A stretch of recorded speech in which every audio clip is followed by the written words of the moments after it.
नमस्कार, मी विश्वनाथ आणि आज आपल्या या खास कार्यक्रमात आपल्यासोबत बातचीत करण्यासाठी, चर्चा करण्यासाठी गोव्याचे आणि त्याचप्रमाणे आपल्या सत्तरीचे सुपुत्र, फक्त गोव्यातच नाही तर राष्ट्रीय आणि आंतरराष्ट्रीय पातळीवर ज्यांची एक पर्यावरण अभ्यासक, पर्यावरण संशोधक आणि सर्वात महत्त्वाचं म्हणजे एक पर्यावरण कार्यकर्ते म्हणून ओळख आहे असे आणि शिक्षकी पेशाचे शिक्षणाचं कार्य केलेले असे राजेंद्र केरकर सर आज आपल्या स्टुडिओत आलेले आहेत. आपण त्यांच्याशी यात खास संवाद साधणार आहोत. सर, सर्वात आधी गोवन वार्ता लाईव्हच्या ह्या आमच्या स्टुडिओमध्ये आपण आलात आणि आपण ही चर्चा करत आहोत. तुमचं मी स्वागत करतो. सर, आज आपण जर बघितलं तर देश 75वी आपली साजरी करतोय आणि आपण गोवा मुक्तीची 60 वर्ष साजरी करतोय. एकंदर देश पातळीवर असेल किंवा आमच्या राज्य पातळीवर 60 वर्ष आपण पूर्ण करत असताना गोव्याचा प्रवास तुम्ही कसा बघता, पर्यावरण दृष्ट्या, सामाजिक दृष्ट्या आणि एकंदरीत सर्व दृष्ट्या आपण कुठं आहोत असं तुम्हाला वाटतं? एकंदर आता गोव्याच्या मुक्तीची 60 वर्ष पूर्ण झालेली आहे आणि भारताचा अमृत महोत्सव साजरा होत आहे. अशा पार्श्वभूमीवरती आम्ही जर बघितलं तर लक्षात येतं की 1947 साली आपला देश स्वतंत्र झाला आणि त्यानंतर 1961ला गोवा मुक्त झाला आणि एकंदर गोव्याला राष्ट्रीय प्रवासी एकरूप होण्यासाठी बराच कालखंड लागला. परंतु गोव्यातली जनता जी आहे ती पूर्वापार आपणाला स्वतःला भारत मातेची सुपुत्र मानत होती आणि देशाशी, देशाच्या संस्कृतीशी एकरूप होण्याचा त्यांचा प्रयत्न सातत्याने चालू होता. आज आपण जर बघितलं तर गोव्याच्या जनतेचं जीवनमान हे देशाच्या तुलनेनं समाधानकारक आहे आणि आज केवळ गोवा आणि त्याच्या शेजारची कर्नाटक, महाराष्ट्र या राज्यातूनच नव्हे तर आसाम किंवा पंजाब किंवा तामिळनाडू या परिसरातून लोक इथं येऊन स्थायिक व्हायला बघतात. म्हणजे लोकांना प्रचंड आकर्षण ह्या राज्याविषयी आहे. परंतु एकंदर आपण जर विचार केला तर लक्षात येतं की ज्या पद्धतीनं या राज्याची ओळख होती ती ओळख कृषीप्रधान किंवा बागायती प्रधान असा हा जो प्रदेश होता तो जपण्यासाठी ज्या पद्धतीनं प्रयत्न व्हायला हवे होते ते प्रयत्न झालेले नसल्याने आज आपण बघतो की सोनसडा नाव किती सुंदर, एकेकाळी ज्या ठिकाणी श्रावण भाद्रपदात रानफुलांचा अक्षरशः सुंदर असा सडा पडायचा आणि त्यामुळे त्या प्रदेशाला सोनसडा म्हटलं जात होतं. आज आपण जर त्या ठिकाणी गेलो तर त्या परिसरामध्ये जवळजवळ 1 किलोमीटरच्या परिघामध्ये आपणाला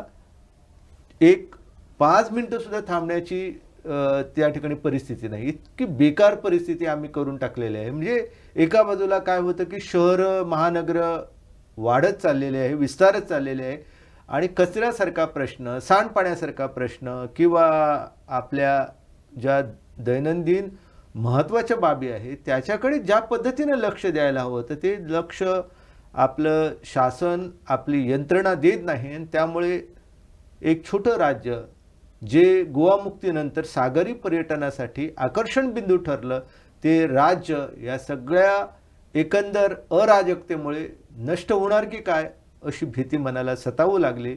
ज्या स्वातंत्र्य सैनिकाने आपला गोवा मुक्त होण्यासाठी तळहातावरती शीत घेऊन जे लढले त्याने ह्याच्यासाठीच ही तपश्चर्या, ही साधना केली होती का असा प्रश्न मनात सतत सतावू लागतो. माझे वडील हे गोवा लिबरेशन आर्मीमध्ये होते आणि मी त्यांच्याकडून गोवा मुक्तीसाठी त्यांनी जो संघर्ष केला किंवा त्यांच्यासोबत असलेले सुरेश केरकर असू द्या किंवा कामिल परेरा असू द्या किंवा कुडनेचे सोमा मळिक असू द्या, त्यांनी हुतात्म्य पत्करलं. ह्या सगळ्या लोकांनी जो त्याग केला त्या त्यागामुळे आपणाला आज मुक्तीची फळं चाखता येत आहे आणि आपले राजकारणी ज्या पद्धतीनं आपल्या एकंदर राज्याचा विकास करत आहे तो नमुना हा निश्चितच शाश्वत विकासाचा नमुना नाही आणि या नमुन्यातनं आपल्या एकंदर राज्यातले जे भूमिपुत्र आहेत ते बेघर होणार का, ते त्यांचं अस्तित्व संपणार का असा भय मनाला सतावू लागलेला आहे. सर, तुम्ही असं म्हटलं की जो विकास होतोय तो शाश्वत स्वरूपाचा विकास नाही. आपण जर बघितलं तर भारतातील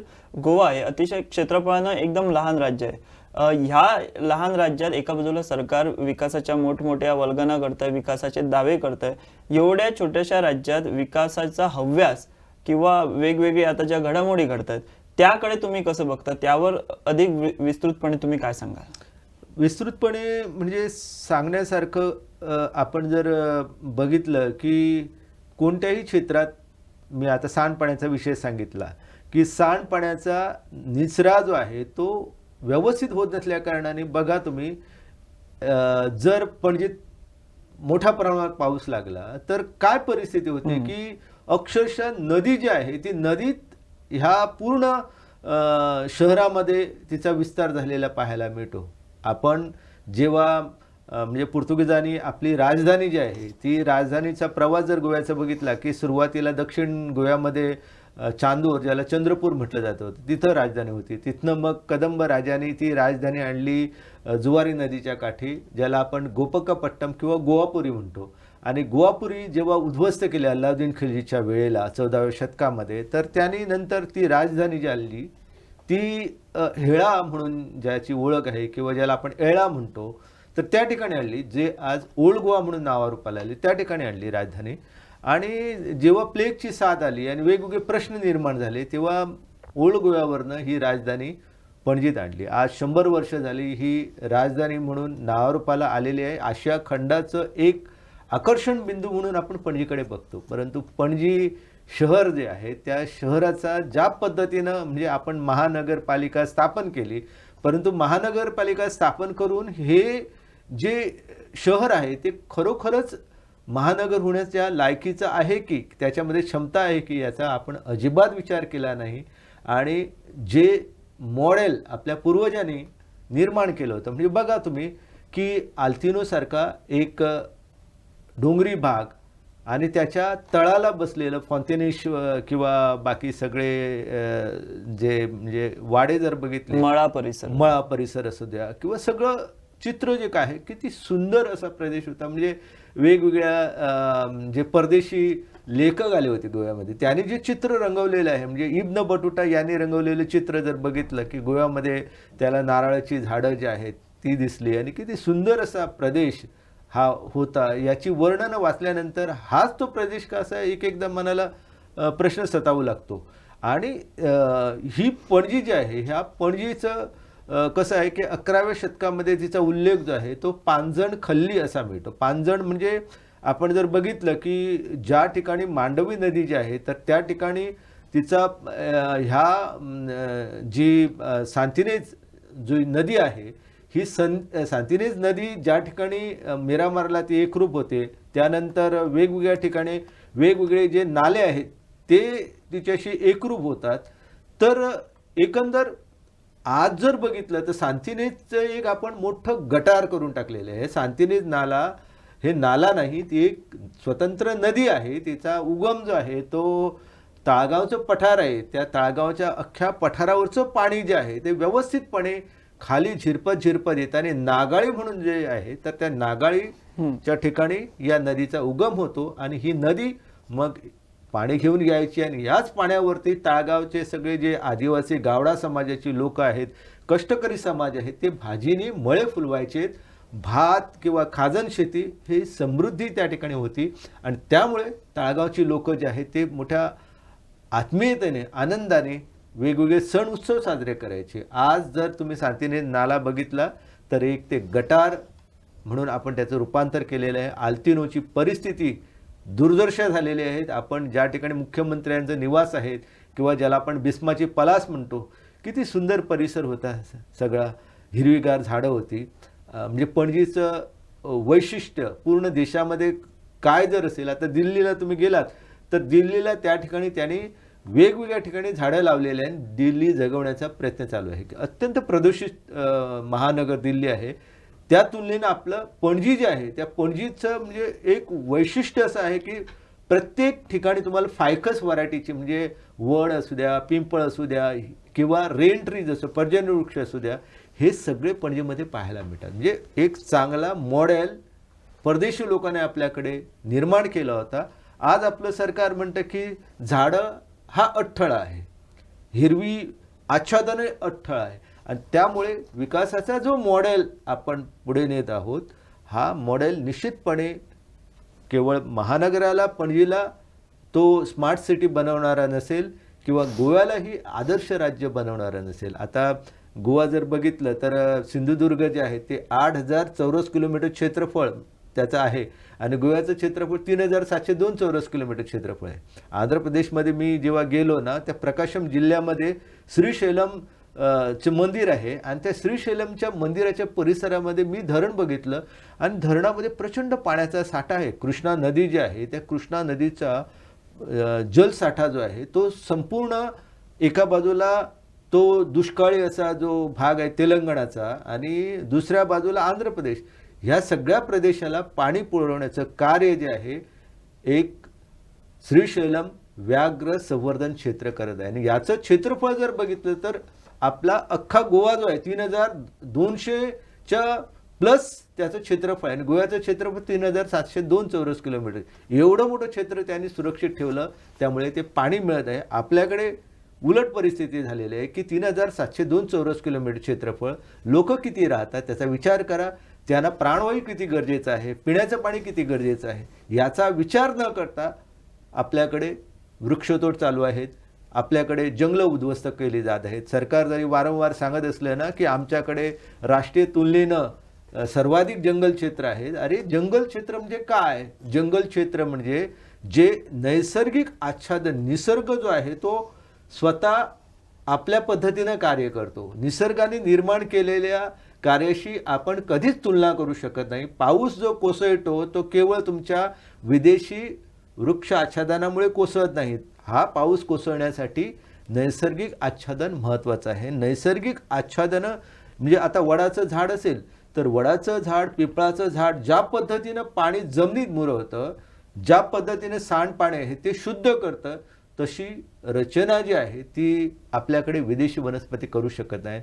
आणि म्हणून विकासाचा मॉडेल जो आहे तो मॉडेल आपण जेव्हा हाती घेतो तर त्याला ग्रासरूट लेवल आपण जे म्हणतो, म्हणजे आपण मुळापासून विचार केला पाहिजे.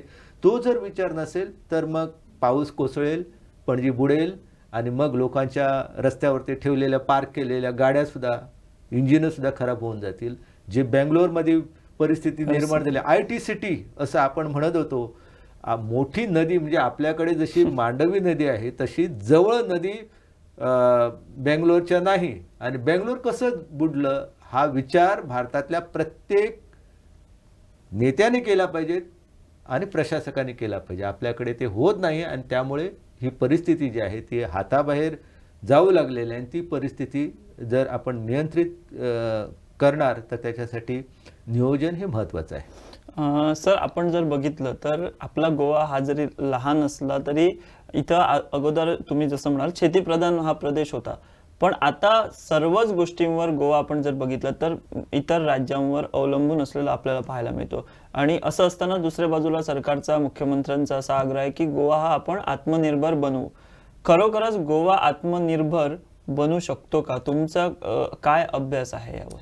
आत्मनिर्भरता जी आहे ती आत्मनिर्भरता साध्य करायची असेल तर त्याच्यासाठी आपण प्रयत्न जो आहे तर तो प्रयत्न लोकांची मानसिकता जी आहे ती बदलून केला पाहिजे. आपल्याकडे कसं झालं की शिकला म्हणजे त्याने शेती करायची नाही, बरोबर. म्हणजे MA झाला, MSc झाला म्हणजे त्यांनी केवळ ऑफिसमध्ये जाऊन कसली नोकरी असू दे, म्हणजे आमच्याकडे BSc झालेली मुलं जेव्हा स्वीपर म्हणून काम करतात, मला अजिबात म्हणजे संत गाडगे महाराजांनी, महात्मा गांधीजींनी त्यांनी रस्ते साफ केले. महात्मा गांधीजी बॅरिस्टर होते, ते रस्ते साफ करत होते, परंतु ते स्वीपरची नोकरी करत नव्हते. आपल्याकडे काय आहे की सरकारी नोकरी आहे, पगार चांगला मिळतो म्हणून लोक स्वीपर व्हायला किंवा पेशंट अटेंडंट व्हायला अशा प्रकारची किंवा नोकरी जी आहे ती नोकरी मिळवण्याचा प्रयत्न करतात आणि सरकारही त्यांना अशा प्रकारचे गाजर दाखवत आहे. ही जी वृत्ती आहे ही अत्यंत घातक वृत्ती आहे. एखादा MSc झालेला माणूस असेल तर तो MSc झालेला चैतन्य मळिक जेव्हा मी विचार करतो की एका पेडणेसारख्या गावामध्ये जातोय आणि तो पशुपालन करतोय, तो एक इको टुरिझमचा मॉडेल निर्माण करतो. तशा प्रकारचे मॉडेल आपल्याकडे प्रत्येक ठिकाणी स्थापन झाले पाहिजे. आणि त्याच्यासाठी सरकारने प्रयत्न केले पाहिजे. सरकार तसं करत नाही. कोण चांगला मुलगा शिकत असेल तर त्याला अर्धवट तो शिक्षण कसं सोडेल आणि तो मग कशा रीतीने म्हणजे शिक्षण सोडून सरकारी नोकरी रुजू होईल आणि मग त्याच्या सगळ्या जमिनी आपल्या ताब्यात हे नेते कसे घेतील, अशा प्रकारची षडयंत्र जे आहे ते षडयंत्र आपल्या गोव्यामध्ये चालू आहेत आणि आपले राजकीय नेते जे आहेत ते आपला स्वार्थ साध्य करण्यासाठी हे सगळे प्रकार करत आहे की लोक एकदा सरकारी नोकरीमध्ये गुंतली म्हणजे त्यांना वाटतं की ते ऐशारामात म्हणजे आता सरकारी नोकरीसाठी तुम्ही पणजी देत असाल तर मग तुम्हाला पणजीत राहायला लागेल. मग पणजीमध्ये आज जर आपण जर एका फ्लॅटचा अपार्टमेंटचा रेट जर बघितला तर तो लाखो रुपये आहे, कोट्यावधी रुपयाचा. सर्वसामान्य क्लार्क आहे, सर्वसामान्य एखादा अधिकारी आहे तर तो जर फ्लॅट घेण्याचं त्याने ठरवलं तर ते त्याला शक्य नाही. मग तो काय करतो की गावाकडची जमीन आहे तो सरळ विकून टाकतो आणि दलाल जे आहे ते टपलेले असतात, ते सांगतात तुमच्या जमिनीमध्ये काही होत नाही. म्हणजे अशा प्रकारची मानसिकता लोकांमध्ये, म्हणजे पूर्वीच्या काळी असं म्हटलं पाड्या बायन भांगर पिकता असं म्हटलं जायचं. तर आता त्या विहिरी सुद्धा लोक सांगतात ते जे आहेत ना टँकरवाले आहेत ते बरोबर हेरतात, अमुक ठिकाणची विहीर आहे तिथं म्हणजे वापर होत नाही, मग ते पाणी कसं त्याचा उपसा करायचा, हॉटेलना कसं पुरवायचं, अशा प्रकारच्या गोष्टी ज्या आहेत सगळ्या चाललेल्या आहेत. आणि त्यामुळे लोकांना आपण म्हणजे अशी पैसे कमावण्याची कंत्राटं द्यायची, सरकारी नोकऱ्या द्यायच्या आणि मग आत्मनिर्भरतेची भाषा आपण केवळ एखाद्या कार्यक्रमापुरती करणार आहोत का? आत्मनिर्भरता जर साध्य करायची असेल तर त्याच्यासाठी आपल्याकडे मॉडेल असला पाहिजे. म्हणजे एखाद्या प्रदेशामध्ये लोक आता हरमलला गेलात तर हरमलला लोक बुत्याव नावाची मिरचीची लागवड करतात. पाऊस किंवा वेगवेगळ्या ऋतूनुसार कोणतं पीक घ्यायचं याचं मॉडेल लोकांकडे होतं.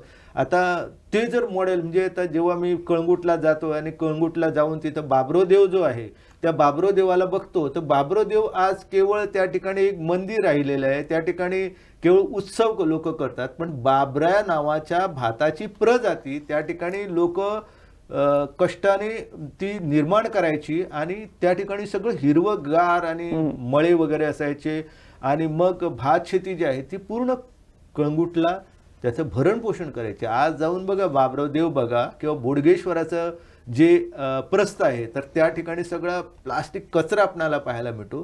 ते बोडगेश्वराचं पूर्ण संस्थान जे आहे ते ज्या ठिकाणी आहे ती सगळी शेतजमीन आहे आणि लोक त्या ठिकाणी मोठ्या प्रमाणात शेती करायची. ही आत्मनिर्भरतेची जी साधनं आहेत तर त्यांचं संरक्षण जर आपण केलं नाही ना तर आपण आत्मनिर्भरता ही केवळ भाषणापुरतीच सांगतो असंच होणार आहे. आणि गोव्याच्या संदर्भात आत्मनिर्भरता जर साध्य करायची असेल तर लोक आपल्या गावागावामध्ये भाजीचे मळे त्यांनी लावतात किंवा भात शेती करतात किंवा पशुपालन व्यवसाय करतात किंवा आपल्याकडे श्वेतकपिला आहे.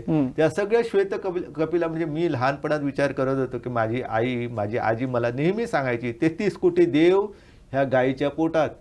आणि मग आपण कोण आहोत? म्हणजे गोव्यामध्ये जेव्हा विचार करतो की बहुसंख्य हिंदू समाज आहे आणि हिंदू समाज असताना 33 कोटी देवांची जी जननी आहे ती रस्त्यामध्ये ज्या पद्धतीनं तिचं ते सकाळी पुढे दर्शन होतं ना तेव्हा वाटतं की कशाला शिकलो मी कशाला युनिव्हर्सिटीमध्ये गेलो आणि कशाला पर्यावरणवादी झालो. एकदा खूपच विदीर्ण मन होतं आणि ह्या मातेला अक्षरशः तिचा बाजार आपण मांडलेला आहोत आणि मग आपण खरोखर ह्या राज्यामध्ये राहण्याला पात्र नाहीत. रस्त्यावरती ती गुरं असतात आणि त्या गुरांना एखादा सकाळी जाणारा जो मोटरसायकलवाला असतो तो आदळतो, पडतो, मरतो आणि त्याचं पूर्ण बेघर कुटुंब होतं. हे सगळे प्रसंग जे आहेत हे प्रसंग काय सांगतात? ही आत्मनिर्भरता नाही. तुम्ही तुमच्या मातेला आता छत्तीसगडचा विचार केला तर त्या ठिकाणी त्यांच्या मुख्यमंत्र्यांनी एक खूप चांगली योजना काढलेली आहे की गुरंढोरं जी आहेत ती रस्त्यावरती जायची. मग त्यांनी योजना काढली की 1 लिटर तुम्ही गोमूत्र जर आम्हाला द्याल तुम्हाला 5 रुपये देऊ. अशा पद्धतीनं जेव्हा सरकारने स्कीम काढली ताबडतोब लोकांनी हे रस्त्यावर सोडलेले सगळ्या गायी बैल वगैरे सगळ्यांच्या मागं लागले आणि आता परिस्थिती सुधारू लागलेली. तशा प्रकारच्या जर विजनरी योजना जर आपण आखल्यात ना तर निश्चितपणे हे सगळे प्रश्न जे आहेत ते सुटतील. कारण आपण जेव्हा म्हणतो की सेंद्रिय खतासाठी गुरं पाहिजेत आणि आपल्याकडे एवढ्या गाई म्हशी सगळं हे आहे, बरोबर. तर हे सगळं जतन करायला पाहिजे. आत्मनिर्भरता जर पाहिजे तर तशा पद्धतीनं आपण योजना आखल्या पाहिजे. सरकारने कोणवाडे स्थापन केले, त्या कोणवाड्यासाठी काही ठिकाणी स्टाफ नेमले, पण परिस्थिती अत्यंत भयानक आहे. आता काही ठिकाणी आता शिकेरीसारख्या जर त्या गोशाळेमध्ये गेलात तर इतकी परिस्थिती हाताबाहेर आहेत की तिथली माणसं, कार्यकर्ते कशा पद्धतीनं ते पेलू शकतील का, हे आव्हान याचा विचार न करता आपण जेव्हा रस्ते काढू, आपण जेव्हा रेल्वे किंवा आपण जेव्हा विमानतळ ह्या सगळ्या योजना आखू ना, तर ते आपलं म्हणजे आत्मनिर्भरता तर साध्य होणार नाही, तर येणाऱ्या कालखंडात ह्या लोकांचं जीवन जे आहे ते अत्यंत कठीण आणि प्रतिकूल होणार आहे. आणि त्यामुळे उद्भवणाऱ्या म्हणजे आता आपण 2 वर्षात अनुभवलं आहे की कोविड जे काय आहे कोविडाचं प्रकरण, त्याने कशा पद्धतीनं अख्ख्या मानवतेला नमवलं हे आपण सगळं बघितलेलं आहे. आणि येणाऱ्या कालखंडामध्ये कोणतं संकट येणार आहे त्याचा विचार नाही, त्याच्या संदर्भात आपण कसं तोंड देणार हा आपल्याकडे आराखडा नाही. आणि असं असताना आपण राणा भीमादेवी थाटाने म्हणजे आपण विकास करू अशा प्रकारच्या वल्गना करणं आणि आत्मनिर्भरतेच्या बाता मारणं हे खूप सोपं असतं, पण ते साध्य करण्यासाठी आपण नियोजन केलं पाहिजे. सर, तुम्ही अनेक वर्ष शिक्षकी पेशात होतात, अनेक वर्ष तुम्ही शिक्षणदान केलं, कार्य केलेलं आहे. आता देखील अनेक मुलं आम्हाला माहिती तुमच्याकडे येऊन शिक्षण घेतात, तुमच्या घरी थांबतात. सध्याची एकंदर शिक्षण पद्धत जी आहे, ही शिक्षण पद्धत जी आहे ती माणसाला स्वावलंबी बनवू शकते का, किंवा या शिक्षण पद्धतीमुळे एक आदर्श माणूस किंवा एक आदर्श विद्यार्थी घडू शकतो असं तुम्हाला वाटतं, सध्या जी काही आपली शिक्षण पद्धती आहे ती? आता मी जेव्हा 3 पोस्ट ग्रॅज्युएशन पूर्ण केली आणि मग मी शिक्षकी पेशात आलो, खूप आकर्षण होती, वेगवेगळ्या सरकारी नोकऱ्यांची प्रलोभनं होती, पण मी ठरवलं की एक शिक्षक व्हायचा. मग 17 वर्ष विद्यादान केल्यानंतर मी ठरवलं की मला पर्यावरण संवर्धनाचं काम करायचं आणि त्यासाठी मी निवृत्ती पत्करली, स्वेच्छा निवृत्ती पत्करली, माझी सर्व्हिस होती. आणि मग मी वेगवेगळ्या माध्यमातून मी जरी सेवानिवृत्त झालो तरी मी त्यानंतर सुद्धा विद्यादानाचं कार्य जे आहे ते सातत्यानं चालू ठेवलं. म्हणजे प्रत्येक म्हणजे जर आठवड्याचं जर आपण टाइम टेबल बघितलं तर वेगवेगळ्या कॉलेजेसमध्ये, वेगवेगळ्या हायर सेकंडरीमध्ये मी व्याख्यानं देतो, जातो. फक्त एकच आशा असते की कुठंतरी बदल घडणार आणि तीच आशा धरून मी जीवन जगतोय. मी कधी म्हणजे नैराश्य म्हणजे वसंत बापटांची कविता आहे, सदैव सैनिका पुढेच जायचे, न मागोती तुवा कधी फिरायचे. ही कविता माझ्या कानात सतत गुंजत असते आणि त्यामुळे मी नेहमी माझं मन निराश होत असताना त्याला सावरतो आणि म्हणतो की मी जे स्वीकारलेलं आहे ते मला पूर्णत्वाकडे नेलं पाहिजे आणि म्हणून मी धडपडत असतो. आणि जेव्हा मी बघतो माझ्या सभोवताली, माझ्या परिसरात मुलं शिकतात, इंजिनियर्स होतात आणि नोकरी मिळत नाही. म्हणजे गोव्याच्या संदर्भात जर विचार केला की आपल्याकडे गोवा इंजिनिअरिंग कॉलेज आहे, सरकार IIT आणू पाहतं, NIT आहे, किंवा आपल्याकडे खाजगी इंजिनिअरिंग कॉलेज आहे, आपल्याकडे त्यानंतर सरकारने स्थापन केलेल्या कॉलेजेस आणि खाजगी आहे. परंतु ही मुलं पोस्ट ग्रॅज्युएशन केल्यानंतर, ग्रॅज्युएशन केल्यानंतर तुम्ही त्यांना फील्डमध्ये घेऊन चला. एखादा इतिहासाचा विद्यार्थी असेल तर त्याला त्यांच्या गावाच्या संदर्भात विचारा, मग तुम्हाला कळेल की ह्या विद्यार्थ्यांनी इतिहासामध्ये कोणते दिवे लावलेले आहेत. एखादा इंजिनिअरिंगचा विद्यार्थी असेल त्याला आपल्याकडे जे ग्रामीण तंत्रज्ञान आहे की तेलाचा घाणा कसा चालत होता, कुठं चालतो आहे आता, म्हणजे लोक कशी आपल्या त्या तोमोतर फर्नांडिस आहे, तो त्या तोमोतर फर्नांडिसकडे लोक म्हणजे इतक्या दूरून काणकोणसारख्या म्हणजे तिथून शहरातून आगोनला कशी लोक येतात, काय कारण आहे, तर त्या ठिकाणी तेलाच्या घाण्यावरती जे खोबरं असतं ते त्याच्यापासून तेल निर्माण करतात. हे इंजिनिअरला, एखाद्या इंजिनिअरला आपण हा प्रयोग व्यापक पातळीवरती करून तेलाचं उत्पादन करण्याची प्रेरणाच होत नाही. पॅराशूट कंपनी बघा ते काय करतात, हा मॉडेल सुद्धा ते लोक विचार करतात. आता पॅराशूट कंपनी किंवा कोणतीही कंपनी असू द्या ना, तर त्या कंपनीमध्ये जर नोकरी मिळत असेल तर तो भाटकार असलेला माणूस सुद्धा, त्याचा मुलगा सुद्धा, तो आपलं भाट सोडून आपली सोन्याची अंडी देणारी कोंबडी जी आहे तिच्याकडे दुर्लक्ष करून मला अमुक म्हणजे दर महिन्याला पगार मिळतो म्हणून तो त्या 1,00,000 रुपयाच्या म्हणजे पगाराच्या नोकरीला रुजू होणार. म्हणजे हा जो मॉडेल आहे तो चुकीचा मॉडेल आहे. म्हणजे आपल्याकडे शिक्षण जे आहे, म्हणजे मला जेव्हा मी इडदरला जातो आणि इडदरला त्या ठिकाणी 4 समाज आहे, त्यांच्याकडे मातीपासून इतक्या सुंदर मूर्ती करण्याची म्हणजे परंपरा आहे. त्यांच्याकडे लाकडापासून वेगवेगळ्या वस्तू जे बनवतात ना की थक्क व्हायचं. म्हणजे तुम्ही देमानीला आलात तर त्या ठिकाणचे चितारी जे पाट बनवतात, नंतर ना असे वेगवेगळे म्हणजे आमच्या पेडणेमध्ये आलात तर मंदिरं एकेकाळी जी आहेत ती त्यांच्या रंगकाम केलं जायचं. 300 वर्ष त्यांचा रंग जो आहे तो तसाच इंटॅक्ट राहायचा.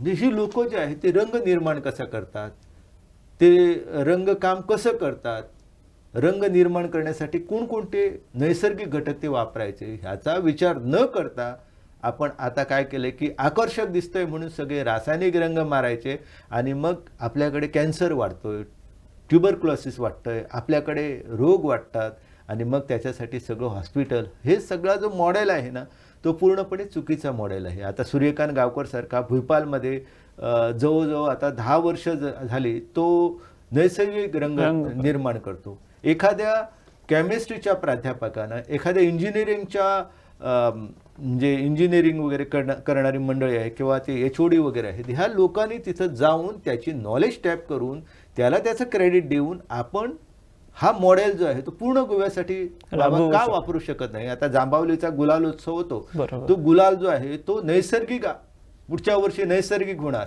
मग गोव्यामध्ये सगळे गणपती जे आहेत ते गणपतीच्या मूर्त्या ज्या आहेत त्या मातीच्या शाडूच्या मूर्त्या ज्या रंगाने रंगवल्या जातात तो रंग अत्यंत घातक आहे. तर त्या रंगाऐवजी सूर्यकांत गावकरकडून मोठ्या प्रमाणात हा रंग आपण उपलब्ध करूया आणि सगळे जे म्हणजे आपले हँडीक्राफ्ट जे आहेत त्यांचे जे चेअरमॅन आहेत तर त्यांच्या माध्यमातून हा रंग जो आहे ती सबसिडी देण्याऐवजी त्यांना रंग उपलब्ध करून दिले तर मी सांगतो खऱ्या रीतीने आपली आत्मनिर्भरता आहे ती सुरू होणार आहे. गोव्यातला पैसा गोव्यातच राहणार आहे आणि आपलं गोवा जे आहे ते सुदृढ होणार आहे. आणि यासाठी आपल्या प्रत्येक नेते जे आहेत ह्या नेत्यांनी त्याचा विचार केला पाहिजे. ती लोक ते करत नाहीत. ते म्हणतात अरे उत्सव आहे ना मग करू दे, लोकांना करू दे, पाहिजे ते करू दे. आणि त्या परिस्थितीमुळे आज आपल्या नद्या ज्या आहेत, आपल्या विहिरी ज्या आहेत अत्यंत भयानक परिस्थिती झालेली आहे. मासे वगैरे लोक खातात, त्या मास्यामध्ये कॅडमियम, मर्क्युरी अशा प्रकारची म्हणजे घातक द्रव्य त्यांच्या पोटात मिळू लागलेले आहेत. आपल्या कुठच्याही औद्योगिक आस्थापनाच्या परिसरातील विहिरी जर घेतल्या तर त्या विहिरीतलं पाणी जे आहे ते पिण्यालायक नाही. एक जर पिसुले गावात जर गेला तर पिसुले गावात सुद्धा तीच परिस्थिती. एकेकाळी कृषीप्रधान गाव होता आणि त्या ठिकाणी तो पिसो देव जो आहे तर त्या गावाचं सौंदर्य बघून तो पिसो झाला, वेडा झाला. तर असे प्रत्येक गाव जे आहे ते आत्मनिर्भर होते गाव. पण ही आत्मनिर्भरता जतन करण्यासाठी आपल्या सरकारने आपल्या शिक्षण पद्धतीनं प्रयत्न केलेले नाही. आणि त्यामुळे आजच्या शिक्षणाच्या माध्यमातून मला वाटत नाही म्हणजे सध्या जो मॉडेल आहे तो मॉडेल आता येणाऱ्या नवीन पद्धतीमुळे तो बदलणार आहे. परंतु हा म्हणजे ही जी पॉलिसी आहे ते लागू करणारे जे शिक्षक आहेत त्यांची मानसिकता जुनीच असणार आहे. त्यामुळे मला आशा वाटत नाही की या शिक्षण पद्धतीमुळे आपल्या देशामध्ये बदल घडेल असं म्हणून. कारण शिक्षकामध्ये आमूलाग्र बदल जर घडवला पाहिजे तर त्याच्यासाठी त्या सगळ्या शिक्षकांना आपण क्षेत्रात नेलं पाहिजे. गोव्यात म्हणजे मी एक बऱ्याच ठिकाणी जातोय आणि म्हणजे वेगवेगळ्या लोकांना मी जेव्हा ट्रेनिंग कंडक्ट करतो तेव्हा त्यांना काही प्रश्न विचारतो. तुमच्या म्हणजे राज्यातील नद्या ज्या आहेत त्यांची नावं सांगा, नदी कोणती मोठी किंवा कोणता डोंगर उंच आहे. तर त्या संदर्भात त्यांना काही माहिती नसते. ते हिमालयाची उंची सांगतात, हिमालय पर्वत 8,848 मीटर उंचीचा. मग मी त्यांना विचारतो की तुमच्या राज्यामध्ये सुसोगड आहे त्याची उंची सांगा.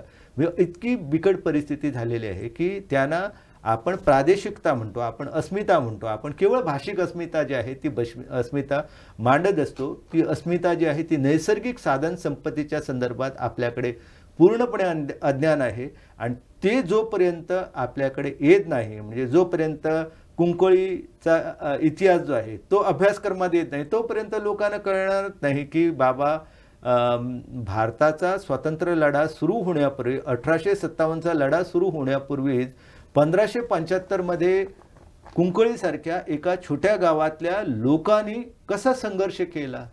म्हणजे हे जर कळायला पाहिजे. म्हणजे आता राण्याच्या कुळीबा दीपो राणो बळी 70च्या म्हालाक बंडाय केली असं आपण म्हणतो. तो दीपाजी राणा कोण होता? 26 जानेवारी 1852 साली ज्याने नाणूसचा किल्ला जिंकून घेतला आणि आपला ध्वज त्याच्यावरती रोवला. ती नाणूसचा किल्लाही इतिहास जमा झालेला आहे आणि नदीसुद्धा आता काही वर्षांनी तिची बिकट परिस्थिती होणार. म्हणजे असे सगळे प्रश्न जे आहेत ते प्रश्न जेव्हा आपण अभ्यासक्रमाशी जोडत नाही तोपर्यंत शैक्षणिक प्रणाली जी आहे त्या शैक्षणिक प्रणालीतनं आपण मकावलेचा विरोध करायचा. मकावलेची शिक्षण पद्धती, अरे बाबा आता 75 वर्ष तुम्ही तुमच्या देशाचा अमृत महोत्सव साजरा करतात, 60 वर्ष गोवा मुक्तीची करतात आणि सत्ता कोणाची होती? ब्रिटिशांची सत्ता नव्हती. 1947 पर्यंत आजपर्यंत जी सत्ता आहे ती आपल्या लोकांची आहे.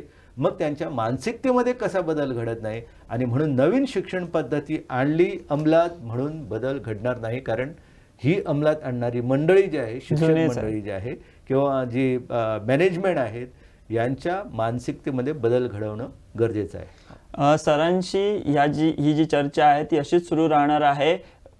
पण ही चर्चा जी आहे ती फक्त अर्ध्या तासाच्या या एका भागात संपणारी नाही. त्यामुळे आत्ता आम्ही इथे जो आहोत तर रजा घेत आहोत आणि ह्या पुढच्या भागात देखील आम्ही सरांशी चर्चा करणार आहोत आणि पुढील त्यांच्या वाटचालीबद्दल आणि एकंदर त्यांचे विचार जे आहेत ते जाणून घेणार आहोत. तुर्तास आम्ही इथेच थांबतो. नक्की पहा ह्या चर्चेचा पुढचा भाग जो लवकरच तुम्हाला पाहायला मिळणार आहे.